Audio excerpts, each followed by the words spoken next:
بسم اللہ الرحمن الرحیم۔ یہ ریڈیو قطر ہے۔ اب آپ محمود احمد سے خبریں سنیے۔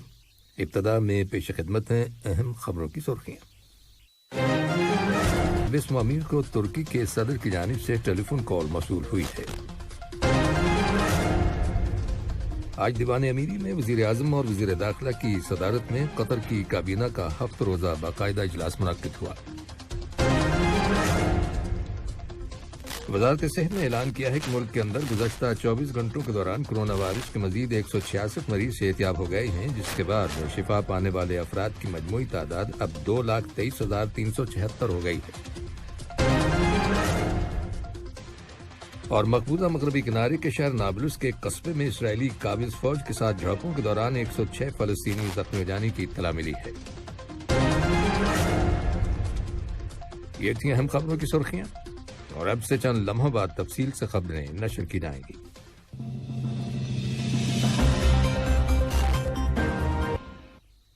لیجیے اب آپ تفصیل سے خبریں سنیے۔ صاحب اسم امیر شیخ تمیم بن حمد آل ثانی کو ترکی کے صدر رجب طیب اردوان کی جانب سے ٹیلی فون کال موصول ہوئی ہے۔ دونوں لیڈروں کی بات چیت کے دوران قطر اور ترکی کے اسٹریٹجک تعلقات اور تعاون اور مختلف شعبوں میں تعلقات کو فروغ دینے کے وسائل زیر بحث آئے۔ اس کے علاوہ باہمی دلچسپی کے تازہ ترین متعدد علاقائی اور بین الاقوامی معاملات کے بارے میں تبادلہ خیال کیا گیا۔ آج دیوان امیری میں وزیر اعظم اور وزیر داخلہ شیخ خالد بن خلیفہ بن عبدالعزیز آل ثانی کی صدارت میں قطر کی کابینہ کا ہفت روزہ باقاعدہ اجلاس منعقد ہوا، جس میں ان پروسیجرز اور احتیاطی تدابیر کو جاری رکھنے کا فیصلہ کیا گیا جو کرونا وائرس کی وبا کی روک تھام کے سلسلے میں کی جا رہی ہیں۔ بعد میں کابینہ نے اس کے آج کے اجلاس کے ایجنڈے میں شامل موضوعات پر بحث مکمل کی اور ان کے بارے میں مناسب فیصلے صادر کیے۔ کابینہ نے ٹریول اور ایئر فریٹ آفیسز کو ریگولیٹ کرنے سے متعلق ایک قانونی مسودے کی بھی منظوری دی۔ کابینہ نے سول ایویشن کی جنرل اتھارٹی کے صدر کے اس فیصلے کے مسودے کی بھی منظوری دی جس کا تعلق ٹریول آفیسز اور ایئر کارگو آفیسز کی سرگرمیوں سے ہے۔ نائب وزیر اعظم اور وزیر خارجہ شیخ محمد بن عبد الرحمن آل ثانی نے آج برازیل کے وزیر خارجہ کارلوس البرٹو کو ایک تحریری پیغام ارسال کیا ہے جس کا تعلق دو طرفہ تعلقات اور مختلف شعبوں میں ان تعلقات کو فروغ دینے کے وسائل سے ہے۔ وزارت صحت نے اعلان کیا ہے کہ ملک کے اندر گزشتہ 24 گھنٹوں کے دوران کرونا وائرس کے 225 نئے کیسز رجسٹر کیے گئے ہیں، جن میں سے 117 کا تعلق مقیم لوگوں سے ہے جبکہ 108 کیسز کا تعلق ٹریولر سے ہے جو حال ہی میں بیرون ملک سے دوحہ آئے ہیں۔ وزارت صحت نے کرونا وائرس کے مزید 166 مریضوں کے صحتیاب ہو جانے کی بھی تصدیق کی ہے، جس کے بعد شفا پانے والے افراد کی مجموعی تعداد اب 2,23,376 ہو گئی ہے۔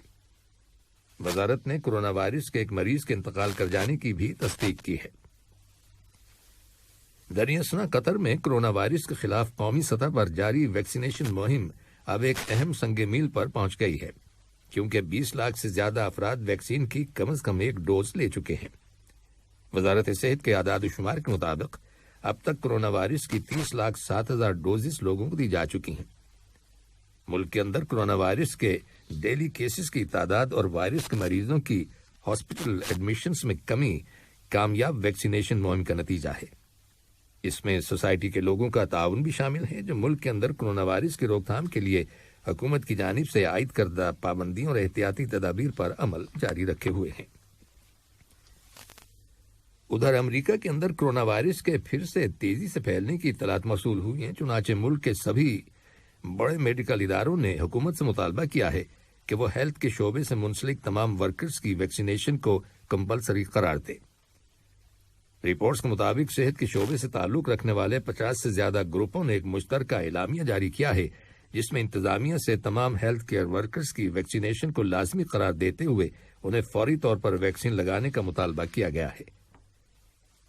واضح رہے کہ مذکورہ اعلامیہ ایک ایسے وقت جاری کیا گیا جب امریکہ کی 48 ریاستوں کے اندر ایک ہفتے کے دوران کرونا وائرس کے کیسز میں 10% اضافہ ہوا ہے۔ امریکہ کی ریاستوں کی کل تعداد 50 ہے۔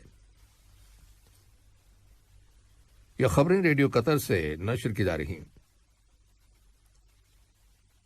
مقبوضہ مغربی کنارے کے شہر نابلس کے جنوب میں واقع بیتا نامی قصبے میں اسرائیلی قابض فوج کے ساتھ جھڑپوں کے دوران 106 فلسطینی زخمی ہو جانے کی اطلاع ملی ہے۔ جھڑپوں سے پہلے اس قصبے میں اسرائیلی فوج نے ایک فلسطینی نوجوان کو گولی مار کر شہید کر دیا تھا۔ اسرائیلی فوج نے فلسطینیوں پر ربر کی گولیاں بھی برسائیں جن سے 19 فلسطینی زخمی ہو گئے، جبکہ 72 فلسطینیوں کے آنسو گیس کی وجہ سے سفوکیٹ ہونے کی اطلاع ملی ہے۔ فلسطین کے ہلال احمر سوسائٹی کا کہنا ہے کہ فلسطینی نوجوانوں اور اسرائیلی فوج کے درمیان ہاتھا پائی کے دوران 14 فلسطینیوں کو بڑی بے دردی سے مارا پیٹا گیا۔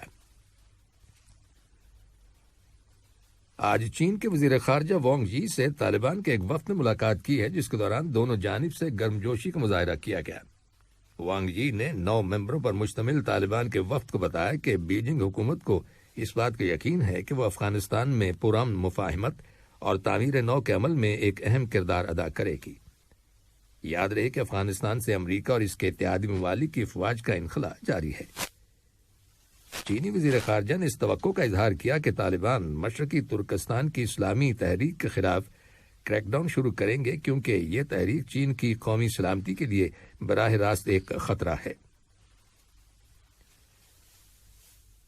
امریکہ کے وزیر خارجہ اینٹونی بلنکن اپنے بھارت کے پہلے سرکاری دورے پر آج نئی دہلی پہنچ گئے ہیں۔ اس 2 روزہ دورے کے دوران وہ ملک کے وزیر اعظم نریندر مودی، وزیر خارجہ جے شنکر اور نیشنل سیکیورٹی کے ایڈوائزر اجیت ڈووال سے ملاقات کریں گے۔ امریکی محکمہ خارجہ کے مطابق ان ملاقاتوں میں 2 طرفہ تعلقات اور انہیں فروغ دینے کے وسائل کے علاوہ انسانی حقوق، جمہوریت اور بھارت میں شہریت سے متعلق متنازع ترمیمی قانون اور دیگر امور پر تبادلہ خیال کیا جائے گا۔ رائٹرز خبر رساں ایجنسی کی رپورٹ کے مطابق مذاکرات میں سیکیورٹی، سائبر، دفاع اور انسداد دہشت گردی کے معاملات کے علاوہ انڈو پیسیفک کے علاقے میں چین کے بڑھتے ہوئے اثر و رسوخ، افغانستان کے مسئلے اور کرونا وائرس کی صورتحال کے بارے میں غور و خوض کیا جائے گا۔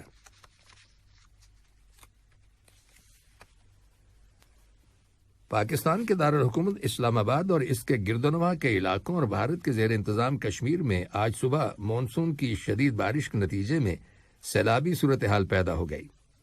اسلام آباد میں سیلابی ریلی کی زد میں آ کر 2 افراد ہلاک ہو گئے۔ شدید ریلے میں متعدد گاڑیاں بہہ گئیں۔ ادھر بھارت کے زیر انتظام کشمیر کے اندر آج طلوع آفتاب کے وقت موسلا دھار بارش کی وجہ سے اچانک سیلاب آ جانے سے 5 افراد اس میں بہہ کر ہلاک ہو گئے، جبکہ 12 زخمی ہوئے ہیں اور 26 افراد کے لاپتہ ہو جانے کی خبر ملی ہے۔ کشمیر میں گزشتہ 2 دنوں سے بارشوں کا سلسلہ جاری ہے اور لینڈ سلائیڈنگ یعنی مٹی کے تودے گرنے سے تمام اہم سڑکیں اور شاہراہیں بند ہو گئی ہیں۔ آخر میں اہم خبروں کی سرخیاں ایک بار پھر سن لیجیے۔ صاحب اسم امیر کو ترکی کے صدر کی جانب سے ٹیلی فون کال موصول ہوئی ہے۔ آج دیوان امیری میں وزیر اعظم اور وزیر داخلہ کی صدارت میں قطر کی کابینہ کا 7 روزہ باقاعدہ اجلاس منعقد ہوا۔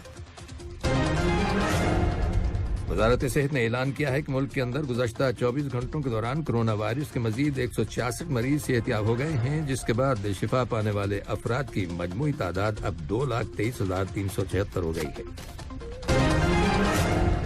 اور مقبوضہ مغربی کنارے کے شہر نابلس کے قصبے میں اسرائیلی قابض فوج کے ساتھ جھڑپوں کے دوران 106 فلسطینی زخمی ہو جانے کی اطلاع ملی ہے۔ ریڈیو قطر سے خبروں کا آج کا دوسرا۔ السلام علیکم دوستو، میں ہوں شیخ نور۔ آپ دیکھ رہے تھے قطر نیوز ٹوڈے۔ مجھے امید ہے کہ یہ ویڈیو آپ کو انفارمیٹک لگی ہوگی۔ اسی طرح کے ویڈیو پاتے رہنے کے لیے نور ٹائم 24/7 یوٹیوب چینل کو سبسکرائب کیجیے اور اس ویڈیو کو لائک، کمنٹ اور شیئر ضرور کیجیے۔ اگر آپ فیس بک پر دیکھ رہے ہیں تو شیخ نور پیج کو لائک کیجیے اور فالو کیجیے تاکہ میں جیسے ویڈیو اپلوڈ کروں آپ تک پہنچ جائے۔ شکریہ۔